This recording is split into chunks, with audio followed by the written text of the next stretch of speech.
Please subscribe for more updates. Bell button pi click చేయండి.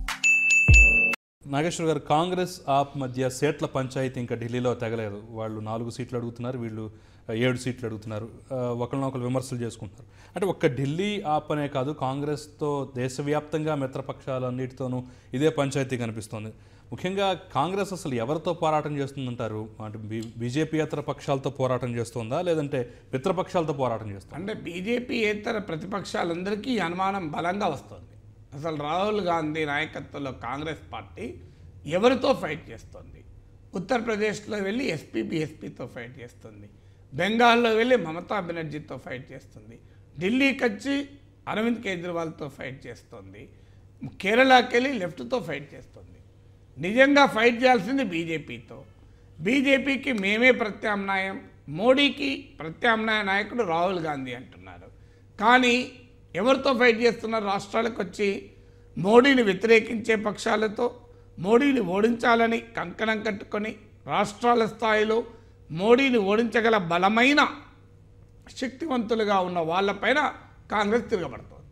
ఇదే చాలామందికి వస్తున్న అనుమానం. అసలు కాంగ్రెస్ బీజేపీని ఓడించాలన్న సీరియస్నెస్ ఉందా కాంగ్రెస్కు? ఉంటే ఇలా ఎందుకు చేస్తారనే క్వశ్చన్ వస్తుంది. ఎందుకు చేస్తున్నారు అంటే ఒక ఇంటర్ప్రిటేషన్ ఏంటంటే 2019 కాంగ్రెస్ వదిలేసుకుంది.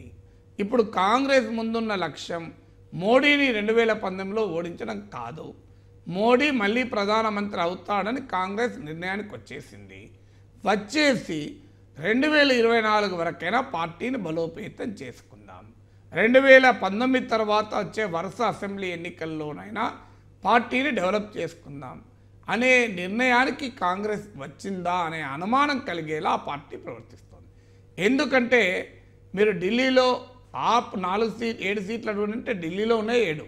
ఆప్ అడుగుతున్నది ఏంటంటే మీకు ఇక్కడ 2, 3 మేము ఇస్తాం కనుక పంజాబ్ హర్యానాలో మాకు ఇవ్వాలి అని ఆప్ అడుగుతుంది. ఎందుకంటే పంజాబ్లో ఆమ్ ఆద్మీ పార్టీ ప్రధాన ప్రతిపక్షం, కాంగ్రెస్ పార్టీ అధికారంలోకి వచ్చింది, బీజేపీ అకాలీదళ కూటమి 3rd పొజిషన్కి వెళ్ళింది.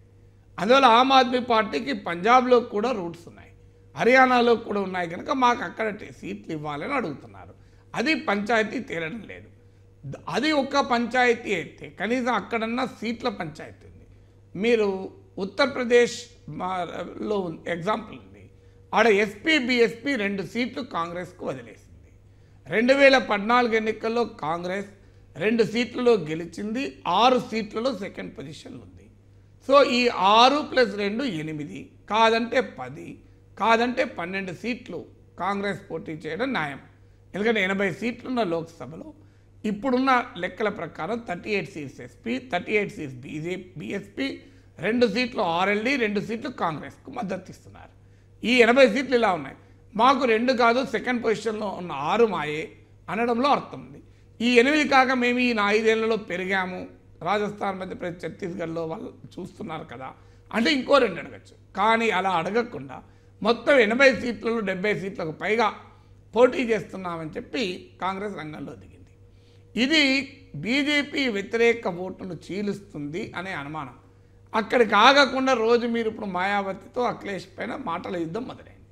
ఇక బెంగాల్లో ఏమైంది?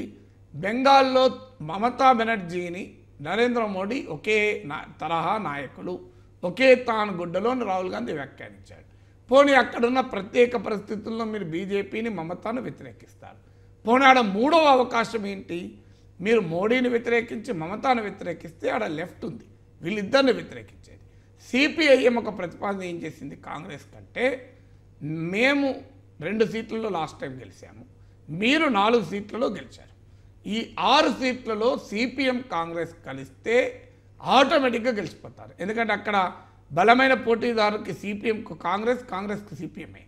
అందువల్ల ఈ 2 కలిస్తే తృణమూల్ను ఓడించవచ్చు.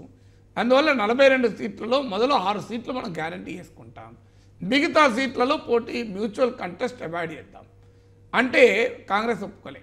మీరు నెక్స్ట్ అసెంబ్లీ ఎన్నికల్లో కూడా మాతో పొత్తు పెట్టుకుంటానంటేనే ఇప్పుడు కలుస్తామని. దానికి సిపిఎం అంగీకరించలేదు. కాంగ్రెస్తో పొత్తుకు సిపిఎం సిద్ధంగా లేదు.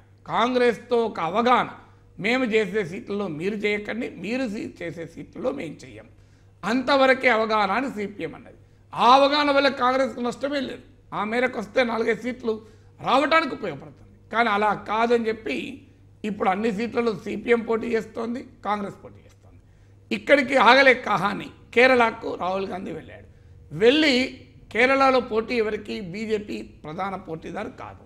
కాంగ్రెస్ నాయకత్వంలో ఉన్న యునైటెడ్ డెమోక్రటిక్ ఫ్రంట్కు, సిపిఎం నాయకత్వంలో ఉన్న లెఫ్ట్ డెమోక్రటిక్ ఫ్రంట్కు మధ్య పోటీ.